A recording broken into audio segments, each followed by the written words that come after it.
High friends, welcome to Lakshmi maths. இன்னைக்கு என்ன பார்க்க போறோம் அப்படின்னு பார்த்தீங்கன்னா, நம்ம ஆப்ல இருக்கக்கூடிய all in one course maths and reasoning classes இருக்கு இல்லையா? ஸோ அது ரெண்டுக்குமே ஆஃபர் வந்து கொடுத்துருக்கோம். ஸோ ஆல் இன் ஒன் கோர்ஸோட ப்ரைஸ் பார்த்தீங்க அப்படின்னா 1399. இதுக்கு முன்னாடி வரைக்கும் 1499 இருந்துச்சு.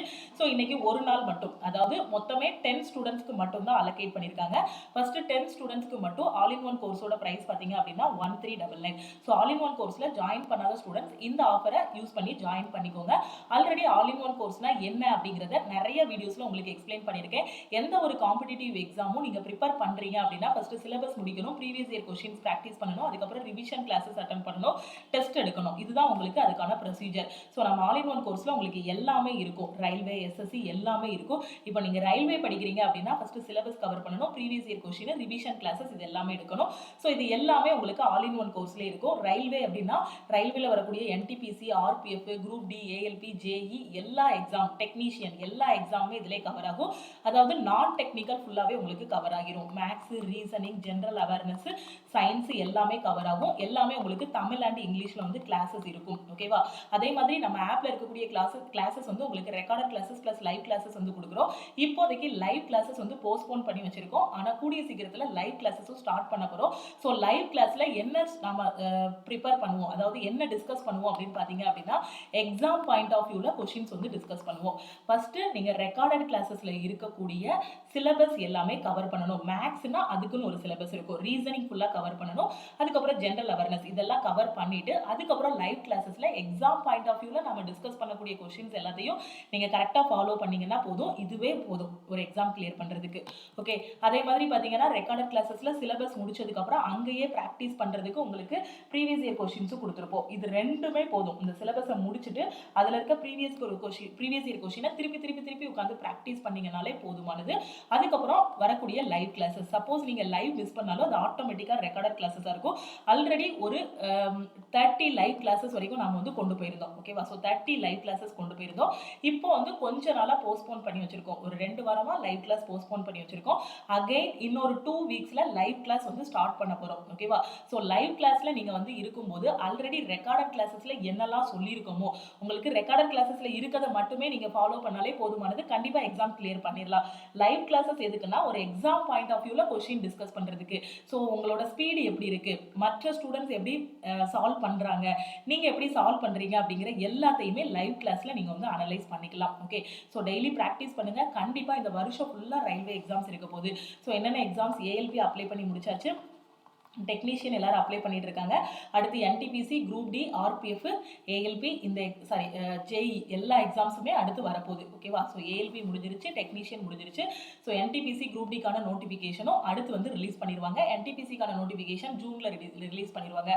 அதே மாதிரி எஸ்எஸ்சில இருந்தும் எக்ஸாம்ஸ் வந்து இருக்கு. ஓகே, ஸோ ரயில்வேக்கும் எஸ்எஸ்சிக்கும் பெரிய வித்தியாசம் கிடையாது. நீங்க எஸ்எஸ்சி படிக்கிறீங்க அப்படின்னா ரயில்வேக்கு தனியாக ப்ரிப்பேர் பண்ண வேண்டாம். எஸ்எஸ்சினா சிலபஸ் என்ன அப்படின்னு பார்த்தீங்கன்னா English, maths, reasoning, general awareness, science இருக்கும். அதே ரயில்வே பார்த்தீங்கன்னா இந்த இங்கிலீஷ் மட்டும் இருக்காது, மீதி எல்லா சப்ஜெக்டும் இருக்கும். நீங்க எஸ்எஸ்சி படிக்கிறீங்க அப்படின்னா ரயில்வேக்கு தனியாக படிக்க வேண்டாம். ரயில்வே படிக்கிறீங்க அப்படின்னா எஸ்எஸ்சிக்கு எக்ஸ்ட்ரா இங்கிலீஷ் மட்டும் நீங்க ப்ரிப்பேர் பண்ணா போதுமானது. படிக்கும் போதே எந்த 2 எக்ஸாம் கம்பைன் பண்ணி எழுதலாம், எந்த 2ஐயும் நம்ம இது பண்ணி எழுதலாம் அப்படிங்கக்கூடிய ஒரு ஐடியாவுக்கு வரணும். ஓகேவா? ஸோ இப்போ நீங்க எஸ்எஸ்சி, இப்போ சென்ட்ரல் கவர்மெண்ட் அப்படின்னா எஸ்எஸ்சி படிக்கிறீங்கன்னா எஸ்எஸ்சி ரயில்வே ரெண்டையுமே சூஸ் பண்ணிக்கோங்க. எஸ்எஸ்சி படிச்சோம்னா ரயில்வே டஃபா இருக்கும், ரயில்வே படிக்கிறோம் எஸ்எஸ்சி டஃபா இருக்கும், அப்படிலாம் கிடையாது. நீங்க எஸ்எஸ்சி கொஸ்டினே அசால்ட்டா சால்வ் பண்ணிட்டீங்க அப்படின்னா ரயில்வேக்கு தனியா உட்காந்து படிக்க வேண்டாம். வேணும்னா 2 கொஸ்டின் பேப்பரை எடுத்து பாருங்க. நீங்க எஸ்எஸ்சில சிஜிஎல்ஓ, சிஹெச்எஸ்எல்ஓ இல்ல எம்டிஎஸ்ஓ இல்ல ஜிடிஓ ஏதோ ஒன்று எஸ்எஸ்சில ப்ரிப்பேர் பண்றீங்க. நான் ஏற்கனவே சொல்லியிருப்பேன், எஸ்எஸ்சில ஜிடி படிக்கிறீங்க அப்படின்னா ஆர்பிஎஃப்பும் எழுதுங்கன்ட்டு. ஏன்னா இங்க ரெண்டுலையுமே கொஸ்டின்ஸ் வந்து சேமா தான் இருக்கும். அந்த ஒரே ஒரு சப்ஜெக்ட் இங்கிலீஷ் மட்டும் எங்க இருக்கும், இங்க இருக்கும் இங்கிலீஷ், ரயில்வேல இங்கிலீஷ் இருக்காது, அவ்வளவுதான். ஸோ ஒரு பிகினரா உள்ள வரீங்க அப்படின்னா ரயில்வே படிக்கிறீங்கன்னா உங்களுக்கு இங்கிலீஷும் ஓரளவுக்கு வரும். ஒரு 10th ஸ்டாண்டர்ட்ல இருக்கக்கூடிய கிராமர் அது எல்லாமே வருது அப்படின்னா நீங்க எஸ்எஸ்சியும் சேர்த்து படிங்க. ஓகேவா? நம்ம ஆல் இன் ஒன் கோர்ஸ்ல உங்களுக்கு எல்லா எக்ஸாமுமே இருக்கும். டிஎன்பிஎஸ்சிக்கு மேக்ஸ் மட்டும் கவர் ஆகும். டிஎன்பிஎஸ்சி, டிஎன்யூஎஸ்ஆர்பிக்கு உங்களுக்கு மேக்ஸ் மட்டும் கவர் ஆகும். பேங்கிங்க்கு பாத்தீங்க அப்படின்னா உங்களுக்கு மேக்ஸ், ரீசனிங், இங்கிலீஷ் இந்த 3ம் கவர் ஆகும். ஓகே, இப்போ ரயில்வே எக்ஸாமுக்கு உங்களுக்கு எல்லாமே கவர் ஆகிரும். நான் சொல்லக்கூடிய maths, reasoning, general awareness, revision classes, live classes எல்லாமே உங்களுக்கு வந்து கவர் ஆகிரும். ஓகே, ஸோ இன்னும் டீடைலா தெரிஞ்சுக்கணும் அப்படின்னா ஆல் இன் ஒன் கோர்ஸ் பத்தி தனியாவே ஒரு வீடியோல எக்ஸ்பிளைன் பண்ணியிருக்கேன். அதுலயே பாருங்க. ஒரே ஒரு டைம் தான் நீங்க ஃபீஸ் பே பண்ண போறீங்க. உங்களுக்கு லைஃப் டைம் வேலிடிட்டி இருக்கும். அதாவது 1399 தான். ஓகேவா. ஸோ நேற்று வரைக்கும் 1499 தான் கோர்ஸோட ஃபீஸ் இருந்துச்சு. ஸோ இன்னைக்கு ஜாயின் பண்ணக்கூடிய ஸ்டூடெண்ட்ஸ் வந்து அந்த ஃபஸ்ட்டு 10 ஸ்டூடெண்ட்ஸ் வந்து 1399 மட்டும் பே பண்ணால் போதுமானது. லைஃப் டைம் வேலிடிட்டி இருக்கும். கொஷின்ஸ் எல்லாமே தமிழ் அண்ட் இங்கிலீஷில் இருக்கும். ஓகேவா. ஸோ இந்த ஆஃபரை யூஸ் பண்ணிக்கோங்க. ஸோ ஜாயின் பண்ணிக்கோங்க. அதே மாதிரி உங்களுக்கு சயின்ஸும் பார்த்தீங்க அப்படின்னா இருந்து எல்லாத்தையுமே தமிழில் டிரான்ஸ்லேட் பண்ணியிருக்கோம். அதை டீட்டெயில்டாக எக்ஸ்பிளைன் பண்ணிவிட்டு YCT புக்கு ஃபுல்லாக தமிழில் டிரான்ஸ்லேட் பண்ணி அது எல்லாமே வீடியோவாக மேக் பண்ணி உங்களுக்கு வந்து அப்லோட் பண்ணியாச்சு. ஸோ இதை மட்டும் படிச்சிங்கன்னா போதும், சயின்ஸ்லேயும் ஃபுல் மார்க் வாங்கிடலாம். உங்களுக்கு சயின்ஸ் கோர்ஸ் வேணும் அப்படின்னா அதுலேயும் நீங்கள் வந்து ஜாயின் பண்ணிக்கலாம். லைவ் கிளாஸஸ் இது வரைக்கும் நடந்த லைவ் கிளாஸஸோட PDFs, அந்த லைவ் கிளாஸஸோட வீடியோஸ், நீங்கள் மிஸ் பண்ண லைவ் கிளாஸஸோட வீடியோஸ் எல்லாமே நீங்கள் வந்து பார்த்துக்கலாம். பிகினராக உள்ள வரீங்க அப்படின்னா உங்களுக்கான 180 டேஸ்க்கான ஸ்டடி பிளான். இதில் நான் சொல்லக்கூடிய மேக்ஸ், ரீசனிங், ஜென்ரல் அவேர்னஸ் இது மூணையும் கம்பைன் பண்ணி கொண்டு போனீங்கன்னா ஜஸ்ட் ஒரு 4 மாதத்துலேயே முடிச்சிடலாம். அது போக 2 மாதம் எதுக்கு அப்படின்னு பார்த்தீங்கன்னா previous year question, static, GK அதெல்லாம் ப்ராக்டிஸ் பண்ணுறது. மீதி இருக்க 2 மாதத்தில் மேக்ஸ் அண்ட் ரீசனிங் ஒரு 2.5 மாதத்தில் முடிச்சிடலாம். இந்த 2.5 மாதம் நான் சொல்கிறது என்னன்னா கன்சிஸ்டண்டாக நீங்கள் எஃபோர்ட் போட்டிங்கன்னா ஓகேவா. ஸோ எப்போவுமே ஒரு காம்படிட்டிவ் எக்ஸாம் கிளியர் பண்ணணும் அப்படின்னா கன்சிஸ்டன்ட் எஃபோர்ட் போட்டிங்க அப்படின்னா கண்டிப்பாக உங்களால் எக்ஸாம் வந்து கிளியர் பண்ண முடியும். ஓகே. ஸோ கரெக்டாக ஃபாலோ பண்ணுங்கள். கண்டிப்பாக உங்களால் எக்ஸாம் கிளியர் பண்ண முடியும். ஸோ ஜாயின் பண்ணாத ஸ்டூடெண்ட் ஜாயின் பண்ணிக்கோங்க. ஸோ வேறு ஏதாவது டவுட் இருக்குது, இந்த ஆஃபர் பற்றின டவுட் ஏதாவது இருக்குன்னா இந்த நம்பருக்கு நீங்கள் வாட்ஸ்அப் பண்ணலாம். 9043379345.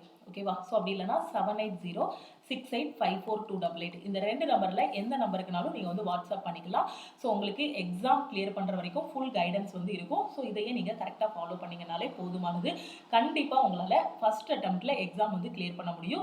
உங்கள் சைட்லேருந்து நீங்கள் என்ன பண்ணணும் அப்படின்னு பார்த்தீங்கன்னா கன்சிஸ்டண்ட்டாக படிக்கணும். உங்களுக்கு டெய்லி 1 மணி நேரம் டைம் கிடைச்சாலும் சரி, 2 மணி நேரம் கிடைச்சாலும் சரி, ஃபுல் டைம் நீங்கள் வந்து ஆஸ்பிரண்ட்டாக இருந்தாலும் சரி, உங்களுக்கு கிடைக்கக்கூடிய டைமை நீங்கள் எஃபிஷியண்ட்டாக யூஸ் பண்ணணும். அப்படி யூஸ் பண்ணீங்க அப்படின்னா இதில் இருக்க கிளாஸஸ் எல்லாமே கரெக்டாக முடிக்க முடியும். கண்டிப்பாக உங்களால் ஃபஸ்ட் அட்டெம்ப்டில் எக்ஸாம் கிளியர் பண்ண முடியும். ஏன்னா இங்கே எஃபோர்ட் போட்டால் தான் ரிசல்ட்டை நம்ம பார்க்க முடியும். ஓகேவா. ஸோ நாம் வந்து எஃபோர்ட் போடணும். திருப்பி நம்ம ஒரு கொஷின் சால்வ் பண்ணுறோம் அப்படின்னா என்னன்னா திருப்பி ப்ராக்டிஸ் தான் இங்கே முக்கியம். ஃபஸ்ட்டு சிலபஸை முடிச்சுட்டு அதுக்கப்புறம் ப்ராக்டிஸ் பண்ணணும். நான் ப்ரூஸ்லியோட ஒரு கோட்ஸ் வந்து சொல்லியிருக்கேன். ஒரு கிக்கை 10,000 டைம் ப்ராக்டிஸ் பண்ணவனை பார்த்து எனக்கு பயமாக இருக்கும் அப்படின்னு அவர் சொல்லியிருப்பாரு. அதே தான் இங்கே ஒரு கொஷினை திருப்பி நீங்கள் ப்ராக்டிஸ் பண்ணணும். அப்போ தான் அங்கே எக்ஸாம் ஹாலில் கொடுக்கக்கூடிய 60 மினிட்ஸுக்குள்ளே உங்களால் என்ன பண்ண முடியும், அந்த கொஷின்ஸை சால்வ் பண்ண முடியும். அதுக்காக திருப்பி ப்ராக்டிஸ் பண்ணணும். ஸோ எவ்வளோக்கு எவ்வளோ நீங்கள் ப்ராக்டிஸ் பண்ணுறீங்களோ அவ்வளோக்கு எவ்வளோ உங்களோட செலெக்ஷன் வந்து இருக்கும். ஓகேவா. எனக்கு நேரம் கம்மியாக இருக்குது, நேரம் அதிகமாக இருக்குது, அதெல்லாம் இங்கே பிரச்சனை கிடையாது. யார் எஃபிஷியண்ட்டாக டைமை யூட்டிலைஸ் பண்ணுறாங்க. 10 மணி நேரம் டைம் இருக்கும், டைம் இருக்குன்னு படிக்காமல் இருக்கிறவங்களும் இருப்பாங்க. 2 மணி நேரம் தான் ஒரு நாளைக்கு டைமே கிடைக்கும். ஆஃபீஸ் வேலைக்கு போயிட்டோ இல்லை ஹவுஸ் ஒய்ஃபாக இருந்துட்டோ படிப்பாங்க. ஆனால் அந்த 2 மணி நேரமும் எஃபிஷியண்ட்டாக யூஸ் பண்ணாங்க அப்படின்னா அவங்க பாஸ் பண்ணிடுவாங்க. இந்த 10 மணி நேரத்தை இவங்க எஃபிஷியண்ட்டாக யூஸ் பண்ணாங்க அப்படின்னா இவங்க டாப்பராகவே ஆகிடலாம். அவ்வளோதான். நம்மக்கிட்ட இருக்க டைமு, நம்மக்கிட்ட இருக்க மெட்டீரியல், அதை நம்ம எஃபிஷியண்ட்டாக யூஸ் பண்ணோம் அப்படின்னா கண்டிப்பாக நம்மளால் ஃபஸ்ட் அட்டெம்ப்டில் எக்ஸாம் கிளியர் பண்ண முடியும். ஓகேவா. ஸோ கரெக்டாக ஃபாலோ பண்ணுங்கள். எக்ஸாம்ஸ் எல்லாமே பக்கத்தில் இருக்குது. டைம் வேஸ்ட் பண்ணாதீங்க. அவ்வளோதான். ஓகேவா. அதே மாதிரி யூடியூப்பில் வரக்கூடிய கிளாஸஸையும் மிஸ் பண்ணாமல் பாருங்கள். கண்டிப்பாக நான் சொல்கிறேன், ஒரு காம்படிட்டிவ் எக்ஸாம் படிக்க வர்றீங்க அப்படின்னா ஒரு என்ன சொல்ல, ஃபஸ்ட்டு ஸ்டார்டிங்கில் வந்து ரொம்ப உத்வேகமாக இருப்போம். அடுத்த நாள் போகும், ஒன்றுமே புரியாது. கண்டிப்பாக சொல்கிறேன், ஃபஸ்ட் நாள் கிளாஸ் அட்டன் பண்ணுறீங்கன்னா புரியாத மாதிரி இருக்கும், எதுவுமே புரிய மாட்டேங்குதுன்னு இருக்கும். 2வது நாள் வர்றீங்க அப்படின்னா ஏதோ சொல்கிறாங்க அப்படிங்கிற மாதிரி இருக்கும். அடுத்து 3வது நாள் வரும்போது ஓகே இதுதான் கான்செப்ட், இப்படி தான் போகணுங்கக்கூடிய ஒரு சின்ன க்ளூ கிடைக்கும். அப்படியே அந்த வழியை பிடிச்சிக்கிட்டே அப்படியே போனீங்க அப்படின்னா ஈஸியாக நம்ம வந்து பாஸ் பண்ணிடலாம். ஓகேவா. எடுப்புலையே இன்னைக்கு காம்படிட்டிவ் எக்ஸாம் படிக்கணும்னு முடிவு பண்ணிட்டு நாளைக்கு காலையில் விடிஞ்சோடனே யாராலையும் பாஸ் பண்ண முடியாது. ஆனால் கன்சிஸ்டன்ட் எஃபர்ட்டு, தொடர்ச்சியான எஃபர்ட்டு, ப்ராக்டிஸ் இதெல்லாம் போட்டோம் அப்படின்னா கண்டிப்பாக நம்மளால் பாஸ் பண்ண முடியும். அந்த நம்பிக்கையோடு இருங்க. ஒரு டைம் பீரியட் இருக்கும் எல்லாத்துக்குமே. ஒரு காம்படிட்டிவ் எக்ஸாம் கிளியர் பண்ணணும் அப்படின்னா என்ன கேட்டால் 6 மாதமே போதுமானது. இந்த 6 மாதத்தை கரெக்டாக நம்ம ஃபாலோ பண்ணோம் அப்படின்னா 6 மாதத்தில் என்னென்ன பண்ணணுமோ அதெல்லாம் கரெக்டாக பண்ணணும். ஒன்றுமே இல்லை, 3 இது மறந்துடாதீங்க. சிலபஸ் முடிக்கணும், இது ஃபஸ்ட்டு ஸ்டெப்பு. 2வது step previous year question practice பண்ணணும். அவ்வளோதான். நான் சொல்லுவேன் ப்ரீவியஸ் இயர் கொஷின் ப்ராக்டிஸ் பண்ணுங்க. நிறைய ஸ்டூடெண்ட்ஸ் நம்பவே மாட்டாங்க. ப்ரீவியஸ் இயர் கொஷின் எப்படி மேடம் இந்த எக்ஸாமுக்கு வரும்னு சொல்லுவாங்க. ஸோ நான் என்ன சொல்கிறேன்னா, நீங்கள் அப்போ இருந்து இப்போ இருக்க வரைக்கும் கொஷினை பாருங்கள். என்ன பண்ணியிருப்பாங்கன்னா கொஞ்சம் ஸ்டைலில் தான் மாற்றிருப்பாங்க. ஆனால் அதே பேட்டர்னில் தான் அப்படியே வந்திருக்கும். அப்போ அதை நீங்கள் திருப்பி ப்ராக்டிஸ் பண்ணும்போது கண்டிப்பாக ஸ்பீடும் இம்ப்ரூவ் ஆகும். அந்த எக்ஸாமில் எப்படி கொஷின் கேட்காங்க அங்கே கூடிய ஒரு ஐடியா கிடைக்கும். சூப்பராக எக்ஸாம் கிளியர் பண்ணிடலாம். இதுதான். ஸோ ப்ரீவியஸ் இயர் கொஷினை அப்படி படிச்சுட்டு போங்கன்னு சொல்லலை. எவ்வளோ டைம் இருக்கோ அவ்வளோ டைம் திருப்பி ப்ராக்டிஸ் பண்ணுங்கள். ப்ராக்டிஸ் பண்ணதுக்கப்புறம் டெஸ்ட் எடுங்க. அந்த டெஸ்ட்டை அனலைஸ் பண்ணுங்கள். இவ்வளோதான் எக்ஸாம் கிளியர் பண்ணுறதுக்கான கரெக்டான ஒரு இது. ஓகேவா. ஸோ நீங்கள் எஃபோர்ட் போடணும், உங்கள் டைம் ஸ்பெண்ட் பண்ணணும். எந்த அளவுக்கு எஃபிஷியண்ட்டாக டைம் ஸ்பெண்ட் பண்ணுறீங்களோ அந்த அளவுக்கு உங்களோட இது இருக்கும். ஸோ இதையும் எப்போவுமே ஞாபகம் வச்சுக்கோங்க. கண்டிப்பாக எல்லாருக்குமே அவங்களோட ட்ரைனிங் பீரியட் வந்து ரொம்பலாம் பிடிக்கலாம் செய்யாது, கஷ்டமாக தான் இருக்கும். லேட் நைட் உட்காந்து டெஸ்ட்டு போடுவோம், அந்த டெஸ்ட்டோட ஸ்கோர் ரொம்ப கம்மியாக வரும், வெக்ஸ் ஆயிடுவோம். திருப்பி அடுத்த நாள் காலையில் எந்திக்கும் போது மோட்டிவேட் பண்ணிட்டு நம்மளே எந்திக்கணும். ஓகேவா? அதனால விட்டுட்டு போயிடக்கூடாது. சஃபரா இருக்கே, ரொம்ப கஷ்டப்படுறோமே அப்படின்ட்டு வந்து இது பண்ணக்கூடாது. இப்போ கஷ்டப்படுவோம், நாளைக்கு ரிசல்ட் வரும்போது நாம சாம்பியனா இருக்கணும். அவ்வளவுதான். இதை எப்பவுமே மனசுல வச்சுக்கோங்க. எல்லாருமே அப்படிதான். எந்த ஒரு ஃபீல்டா இருந்தாலும் சரி, கஷ்டப்படாம எதுவுமே கிடைக்காது. அதே மாதிரி இங்க படிச்சாதான் போஸ்டிங் கிடைக்கும், வேற எந்த ஒரு ஷார்ட்கட்டுமே கிடையாது. படிச்சா மட்டும்தான் போஸ்டிங் கிடைக்கும். ஸோ படிங்க, கண்டிப்பா நல்லதே நடக்கும். ஓகேவா? நான் எதுக்காக திருப்பி திருப்பி ஒவ்வொரு வீடியோலையும் சொல்றேன் அப்படின்னு பாத்தீங்கன்னா, எக்ஸாம்ஸ் இருக்கு, ரயில்வே எக்ஸாம்ஸ் ஃபுல்லாவே இருக்கு. இது ஒரு நல்ல கோல்டன் ஆப்பர்ச்சுனிட்டி அப்படின்னே சொல்லலாம்.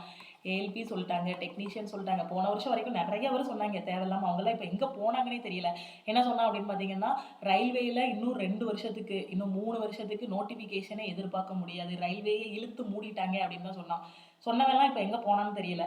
ஆனால் ரயில்வேல கேலண்டர் ரிலீஸ் பண்ணாங்க, ஏஎல்பி விடுவோன்னு சொன்னாங்க, விட்டாங்களா? டெக்னீஷியன் சொன்னாங்க, அப்ளிகேஷன் போட்டுட்டு இருக்காங்க எல்லாரும். அடுத்து என்டிபிசி சொல்லியிருக்காங்க, ஜூன்ல என்டிபிசி வரப்போகுது, குரூப் டி வரப்போகுது. நெகட்டிவா பேசுறவங்க ஒரு ஓரமா பேசிக்கிட்டே இருக்கட்டும், ஆனா நீங்க முன்னோக்கி போய்கிட்டு இருக்கீங்க அப்படின்னு நினைச்சிட்டு இருங்க. கண்டிப்பா வருஷம் வருஷம் ரயில்வேல கேலண்டர் ரிலீஸ் பண்ணுவாங்க. நீங்க எவ்வளோக்கு எவ்வளோ உங்களோட இதை பண்றீங்க, எவ்வளோக்கு எவ்வளோ எஃபோர்ட் போடுறீங்கன்னு பாருங்க. அவ்வளோ காம்படிஷனுக்குள்ள நம்ம யூனிக்கா இருக்கணும். அப்போ நம்மளோட ப்ரிப்பரேஷன், நம்மளோட ப்ராக்டிஸ் இதுதான் நம்மளை காப்பாற்றும். ஓகேவா? ஸோ நல்லா ப்ராக்டிஸ் பண்ணுங்க. ஸோ கோர்ஸில் ஜாயின் பண்ணணும் அப்படின்னா மறக்காம வாட்ஸ்அப் பண்ணுங்க. ஓகேவா? ஸோ இந்த ஆஃபரில் ஜாயின் பண்ணணும் அப்படின்னா குயிக்காக நீங்கள் வாட்ஸ்அப் பண்ணிக்கோங்க. மொத்தமே 10 ஸ்டூடெண்ட்ஸுக்கு தான் இந்த ஆஃபர் வந்து அவைலபிளாக இருக்கும். ஸோ மறக்காம ஜாயின் பண்ணிக்கோங்க. ஓகே? ஸோ அதே மாதிரி நம்ம டெலகிராம் குரூப், டெலகிராம் சேனலில் ஜாயின் பண்ணலை அப்படின்னா டெலகிராம் குரூப் அண்ட் சேனலையும் ஜாயின் பண்ணிக்கோங்க. இன்னும் கோர்ஸை பற்றின டீட்டெயில் இன்ஃபர்மேஷன் வேணும் அப்படின்னா யூடியூப்லேயும் ஆல்ரெடி ஒரு வீடியோ போட்டிருக்கேன், அதுலேயும் நீங்கள் பார்த்துக்கோங்க. அதே மாதிரி நம்ம டீமுக்கும் நீங்கள் வந்து வாட்ஸ்அப் பண்ணி கேட்டுக்கலாம். ஓகேவா? ஸோ இதுக்கு என்ன ஸ்டெப் அப்படின்னு பார்த்தீங்கன்னா, ஃபஸ்ட்டு ப்ளே ஸ்டோரில் போய் லக்ஷ்மி மேக்ஸ் ஆப்பை டவுன்லோட் பண்ணிக்கோங்க. டவுன்லோட் பண்ணதுக்கப்புறம் பார்த்தீங்கன்னா உங்களுக்கு ஒரு மெசேஜ் வரும், நீங்கள் லாகின் பண்ணிடுங்க. அடுத்து லாகின் பண்ணதுக்கப்புறம் வெல்கம் டு லக்ஷ்மி மேக்ஸ் கம்யூனிட்டின்னு ஒரு மெசேஜ் வரும். அதுலேயே நீங்கள் ரிப்ளை கொடுக்கலாம், I want to join all in one கோர்ஸ்னு ஒரு மெசேஜ் அனுப்புனீங்க அப்படின்னா டீம்ல இருந்து காண்டாக்ட் பண்ணிட்டு எப்படி ஜாயின் பண்ணணும் அப்படிங்கிறத உங்களுக்கு சொல்லுவாங்க. ஓகே? வேற எதுவும் இன்னும் டவுட்ஸ் இருக்கு அப்படின்னா மறக்காம வாட்ஸ்அப் பண்ணுங்க. திருப்பியும் நாம அடுத்த கிளாஸ்ல மீட் பண்ணலாம். தேங்க்யூ.